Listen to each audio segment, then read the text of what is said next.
Morning, everybody, and welcome to another episode of Coffee with the Critters, where we live stream every Sunday morning at 9:30 a.m. Eastern, unless we have a guest on, minus today. And then with guests, we usually live stream at 9 a.m., but today we're trying something a little different.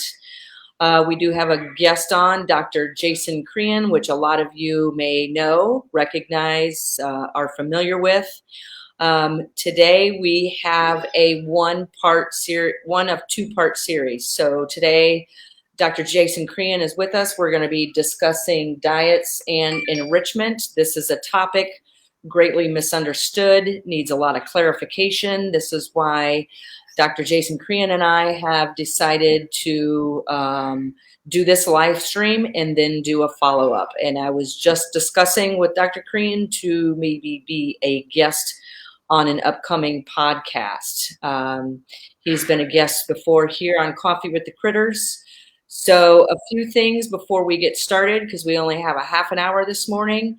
For those that are new, my name is Laura Joseph, owner of the Animal Behavior Center. We're an international educational center where we teach people all over the world how to empower animals and the people that care for them. And we do that through our live streaming services, which you can find out more about on our website, which is the animalbehaviorcenter.com. We have annual memberships that people subscribe to learn how to train, modify behavior, and focus on enrichment. You can also reach me by contacting me via my email.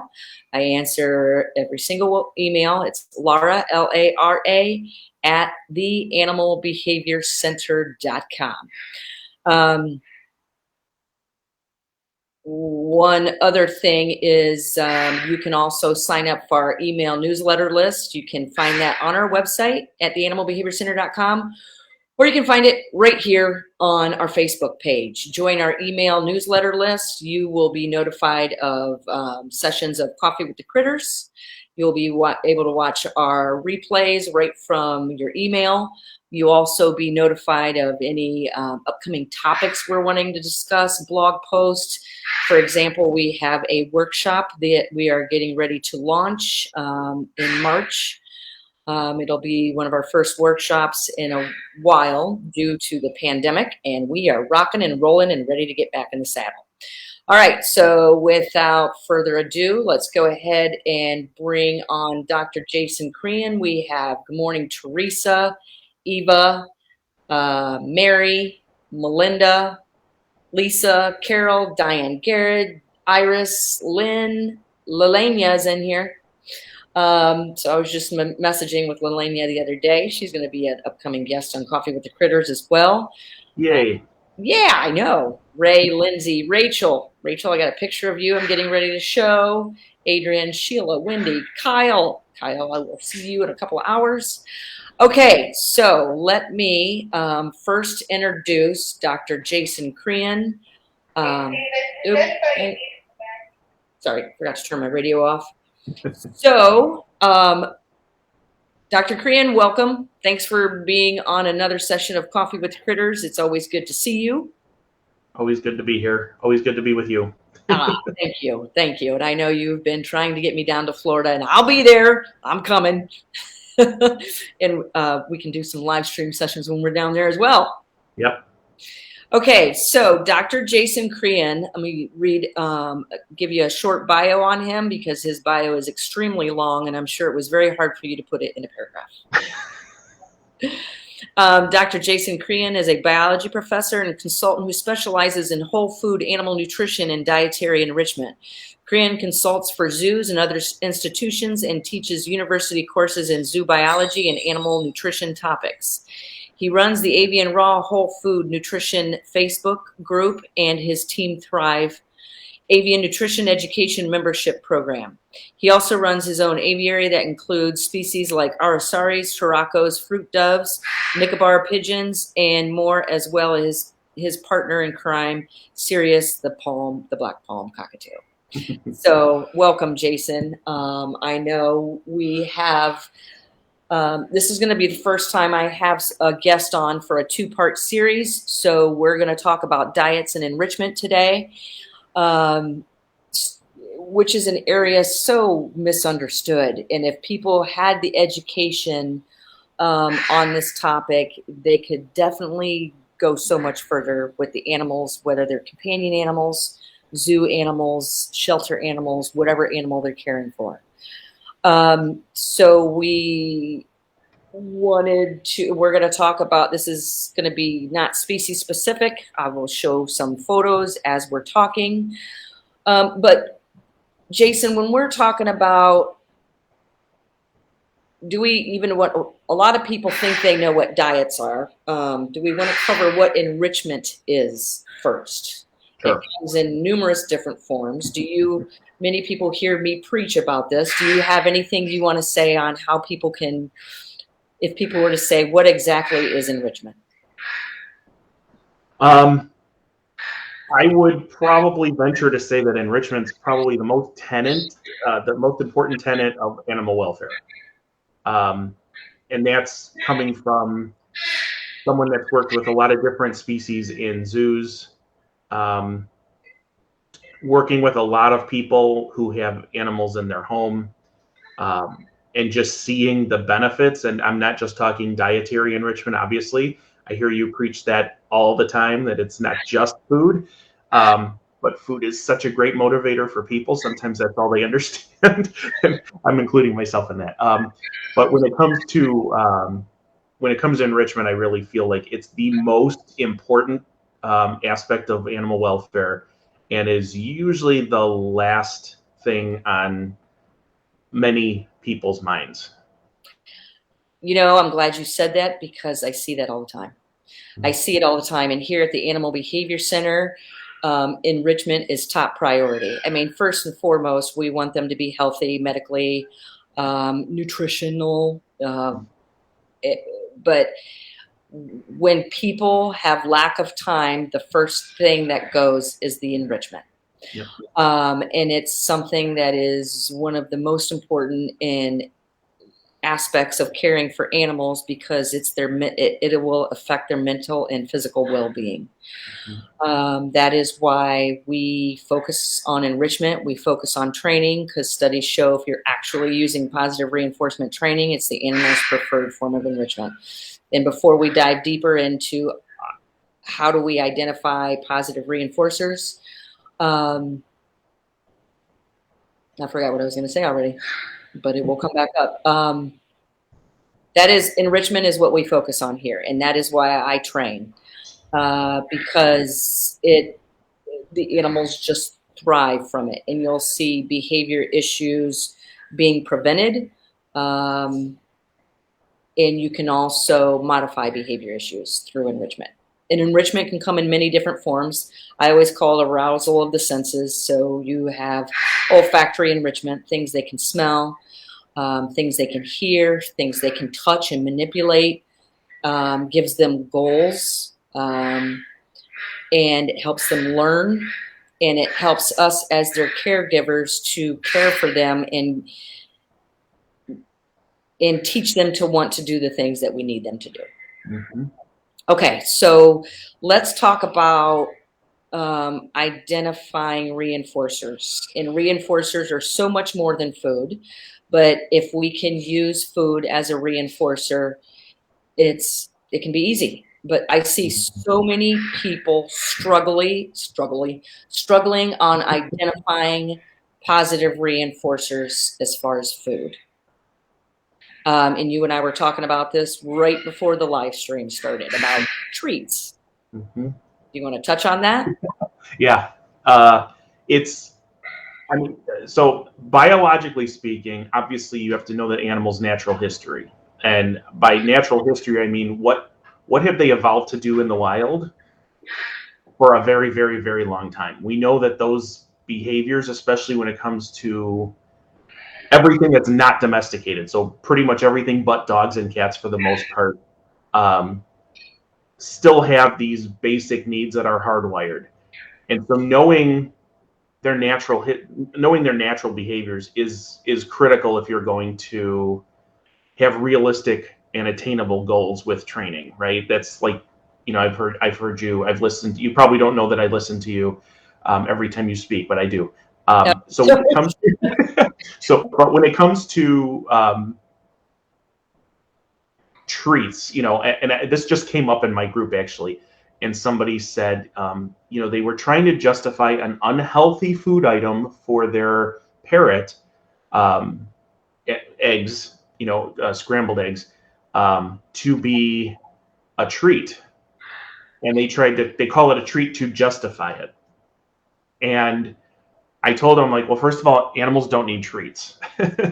And then I think when we dove a little bit deeper, what she meant was reinforcers for training. That's different. So I look at reinforcers as part of their diet and part things that are high value that we can use to elicit those behaviors that are desirable. And so, some people think they need to, and you and I have talked about this at length, right? Because some of the birds that you've brought in came with some, poor reinforcers, and it takes a while to get them eating better, but definitely using something that's part of their diet that's already healthy, but withholding that until it's time to use it as a reinforcer. And that's pretty much where I'm standing on that one. Okay, so a lot of times, and I have a couple different photos I can pull up here. When I'm working with an animal, no matter what the species, I'm looking at, and we're talking about this in our different memberships and projects. How do I identify food reinforcers to use for give to the animal to reinforce behavior I want to see maintain and increase? One of the first things I do is give it a dish or a bowl or whatever full of food, and I'm identifying the first things they are pulling from it. So, and some of the animals I work with, I don't have a list of 40 different foods I can pick from. I have a list of meat. Yep. I have a list of, and I'm thinking of this particular picture right here. I don't have popcorn and pine nuts and maybe dog biscuits that would work. I have meat. What kind of meat am I going to use? So no matter what the animal, I'm looking at what are they eating from their dish first. What do they eat normally? What should they be eating? And a lot of the animals I'm working with, like when I come in and start working with them, they're on poor diets, and we need to switch those diets. So if I'm trying to switch them to a healthy diet, sometimes, that's where the complexity comes in. This is what the animal needs to be eating. I will pull the foods that they eat first and stick those in my pocket. And the animal gets those top 3 foods as a reinforcer for requested behaviors, and in their dish sits the rest of their food. And so many times people, I don't even want to say that. So we don't have to deprive animals of food, because one of the 4 main factors in reinforcer effectiveness is deprivation. That does not mean we're depriving the animal of food. It means we're depriving the animal of a particular reinforcer, but they still get that same amount throughout the day, but they're getting it for behaviors that we want to see maintained. Yeah, I mean, we never want to keep an animal hungry.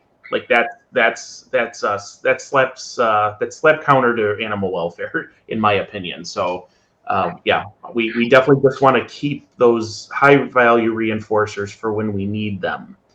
And like you said, identifying those based on the species you're working with, and some are easier than others, right? I mean, alligators, they're pretty easy, but they like meat, right? So you can pretty much throw anything down their gullet, and if they like it, they're going to come back for more. Versus some birds and primates who are smart enough to know that if they hold out long enough, someone will just give in, right? And that's the hardest part, I think, for us as pet owners, especially, because we tend to anthropomorphize and treat our pets like little people, and they're not little people. They're birds, and we need to treat them as birds and respect them as birds. And whether you're talking about primates or alligators or whatever else you're training, it really follows the same basic rules. Yeah. So, for example, I'm looking at just with the alligator. So the alligator's diet is numerous. I mean, so I only have meat to work with, or gator biscuits. So they can get gator biscuits, and they prefer the meat over the gator biscuits. So when I'm training, I can't train. I could train for gator biscuits. But I know there's other meats that they like, and this pertains to everything. So if your animal's not eating meat, this is how I identify reinforcers. So then I go through, I will roll meat into meatballs. I can use fish, I can use turkey, I can use quail, I can use beef. And also a reinforcer, like I was just working with a serval right before this live stream. And I'm looking at the animal's diet. So the temperature of the food can be a reinforcer. Frozen food versus thawed food versus room temperature food. So I was working with the serval with eggs to crate train it, to get it to go into the crate. So the warmer he was responding more to warmer temperatures versus a cold slab of meat. So we're using warm food. So that's where a temperature, be specific, can make a difference. And that's what you also have to take into natural history once again here, because like with parrots, you don't want to offer them warm food. Consistently offering them warm food like that can elicit hormonal behaviors. Where's the only place they're going to get warm food? Through regurgitation, right? With a mate or their parents? No, that's just avoid that. Right. And some will say, but my bird really likes it. Just because your animal likes something does not mean it's good for it. Oftentimes it's not at all, right? That's the reason they like it. Yep.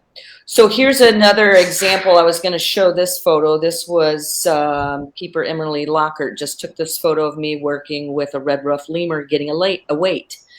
So this lemur, we identified food reinforcers, likes bananas, but we have to be careful with the bananas because they're high in sugar.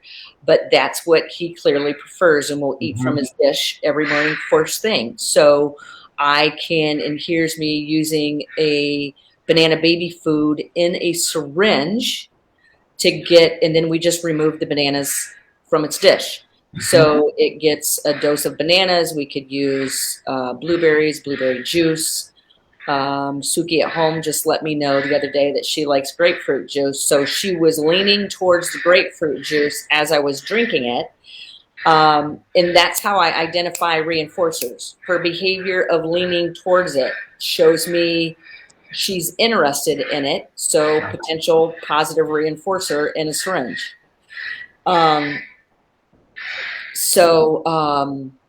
Yeah, but this was just an example I wanted to show. We removed the banana from the diet. We put it back in to the diet through training, which training is enrichment. And I'm being able to reinforce behaviors that I need for this animal's health. And having a better grasp on portion sizes, so you know how much should this animal be getting, right? You and I have reviewed diets at the zoo, for example, and we have an idea as to how much food per day those animals should be getting, and then working from that, right? So when you have, I see people fill up, and I keep going to parrots because I'm looking out at my birds right now through the patio doors. But we tend to overfeed them by a lot. And I'm not a little, a lot. People fill bowls because God forbid their birds be without food for a little bit or overnight. Like that's not a concern. Um, it is completely okay to reduce the portion sizes, and usually with small birds, 1 tablespoon, medium birds, 2 tablespoons, large birds, 3 tablespoons of fresh food in the morning, and the same for dry food in the evening. And go from there and see where they're at, and then use those portions to pull things from for reinforcers, so what they're getting. Now, if they eat all of their food, which I've never seen happen, but if they eat 100% of everything in their bowl, it's all gone. Then you at least have a baseline where you can say, okay, I'm going to add more. But yeah, it's a challenge to figure that out. But at least if you know how much food to start with, you have a baseline. You can then pull those items, those high value items for training and enrichment, and then use other items for other types of enrichment. So I'm kind of paying attention to the chat here. I'm not very Yeah, good I at am too, and I can read up some of these comments. with fruit. Like there's a huge myth that parrots shouldn't have fruit because it makes them hormonal, which is ridiculous. But using fruits, should fruit be the predominant part of the diet? No, nothing should be the predominant part of the diet. Nothing should form the base of the diet for our birds. They should have diversity and whole food items. And when it comes to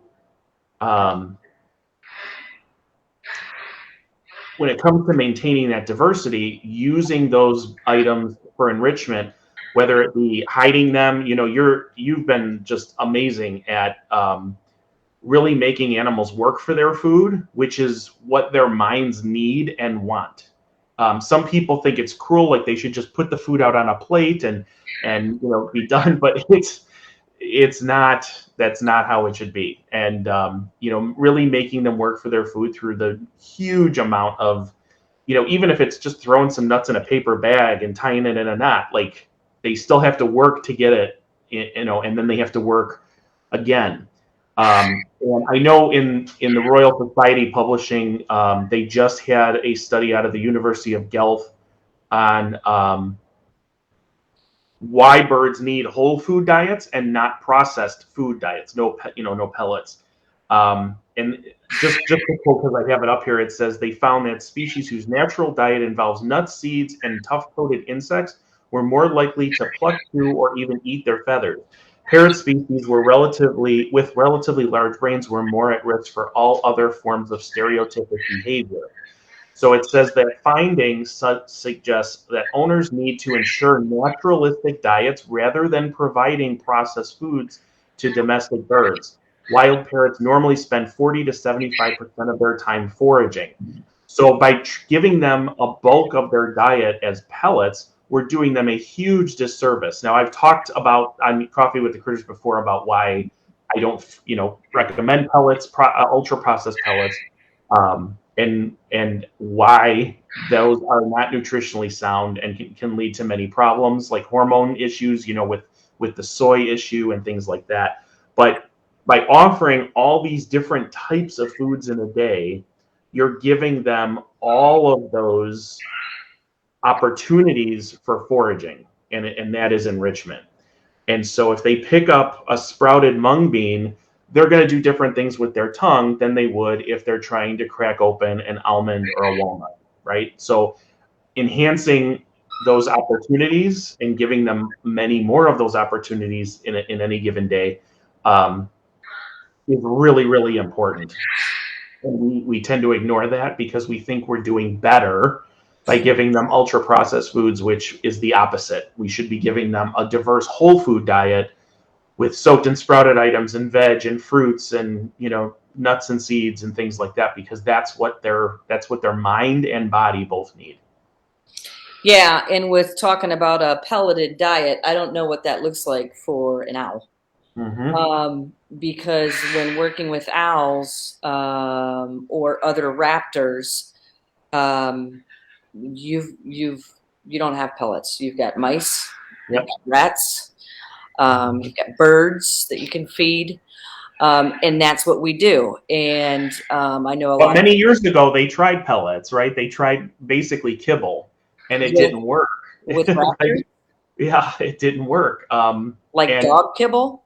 yeah, like, heating the food so that it had a shelf life and they could manufacture it faster. But the birds can't, their digestive systems just can't absorb those nutrients when they're denatured like that due to heat and processing. Mm-hmm. And dogs and cats, like Karen Becker says all the time, dogs and cats through domestication have been able to sustain more nutritional abuse.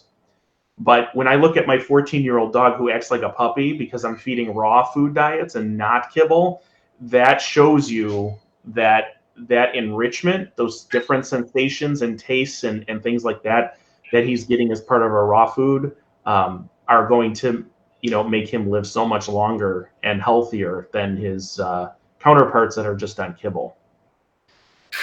Well, and when working with raptors, you've got to think outside the box. So a lot of people have, a tougher time identifying reinforcers for raptors because you've got mice, rats, birds to choose from.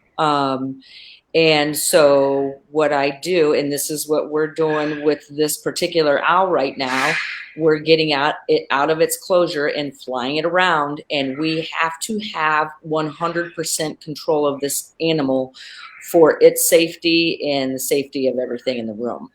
And we're working on this, and we got this owl out, I don't know, about a week and a half ago, not every single day, but, reinforcers can come in the form of the temperature of the mouse. Is the mouse cold? Is the mouse room temperature? What is the first thing if you give it a rat? What's the first thing it's going to eat? Likely it's the head. So when you have to work, you don't have to work with small pieces depending on the behaviors you're going to get. So we will cut off the meaty parts of the mouse, and that's what the animal gets for flying to the glove, staying on the perch, staying on our glove while we're walking around, flying to the glove of another person. Right.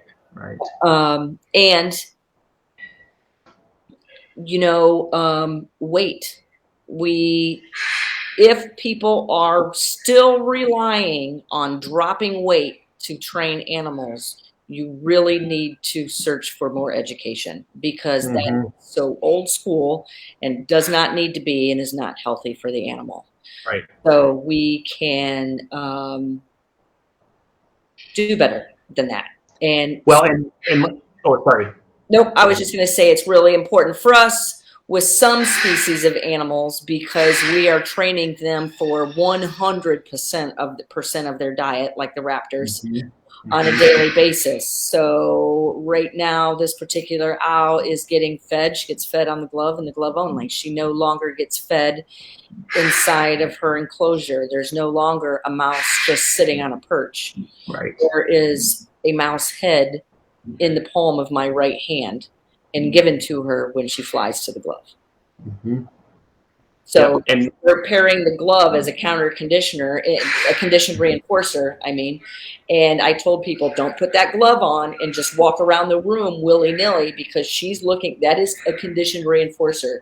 She knows when that glove goes on, I'm getting fed, and she will fly to you, whether you're sitting there going, what's over there? You're going to go, what's over there? And you're going to have an owl on your glove. Yeah. And if you are not reinforcing that behavior of her flying to the glove, then you are punishing the very behavior that I have trained. Yeah. And that's because you know their natural history. You know what owls are very book smart. What'd you say? They're book smart. They're not what we would necessarily equate with intelligence, when you compare them to other birds. And that's because their main focus is to do trigonometry in their head to zoom in on prey in the dark. And they're just very driven by that. And so it's hard to train owls. It's the documentary on the Harry Potter films, talked about that, like how after the first movie, they just couldn't bear to train owls anymore because it just took so much time and effort. So I applaud you for doing that. And, going back, like we said, enrichment's not just food. And and someone had said something about tigers on exhibit. Working with working with big cats in zoos is a challenge, and you have to know their natural history, knowing that they sleep about 20 hours a day. They're not very active animals to begin with, and that the general public has a problem, and they shouldn't, but they do, with the types of enrichment that tigers and lions, for example, would need. And so they do that type of enrichment, dietary enrichment, usually off exhibit. However, enrichment isn't something that we necessarily see. Tigers are very olfactory driven, and so they will use essential oils in their exhibit, where the tigers will go out and they'll find the scents, they'll rub on them. You would never know they're there unless someone told you, and that's something that's very common to be used. So just because you don't see the enrichment doesn't mean it's not there, and that goes for lots of different species. I just saw tigers, and that sparked something. I remember working at a zoo, and they were talking about how one tiger just would not come out of their off exhibit area. And they suspected it was because she could smell a relative two exhibits over. And when that relative left, that changed everything. And so, probably smelling a relative, tigers are solitary, like they don't want to hang out with other tigers, which is hard for us to believe as human beings who are social animals. But we have to know their natural history and respect them for it. We can't force them to be humans, but we can elicit those naturalistic behaviors that are normal and healthy, which is everything you're talking about. Yep. And that's where keeper talks are really important, because they can be educating the people on this thing. And like what I like to do is I like to go out and give training demonstrations, because people want to see that animal interact with a human. And I do that through training. And that's an educational moment for me to say, we don't force this animal to do anything. We can get this animal to want to go on a scale. I can recall train the alligators. And it's an opportunity for me to educate the people on the natural behaviors of these animals. And there's so many fallacies out there on animals and enrichment and diet. So, Jason, we're coming up on our half hour. I knew this would fly. And this is going to be the first session of 2 sessions where we're going to have another live streamed episode of Diet and Enrichment. I can get that scheduled with Dr. Crean as soon as the live stream is over. Is there anything else you wanted to say about diet and enrichments? And while you're talking about that, I can post how people can get in touch with you.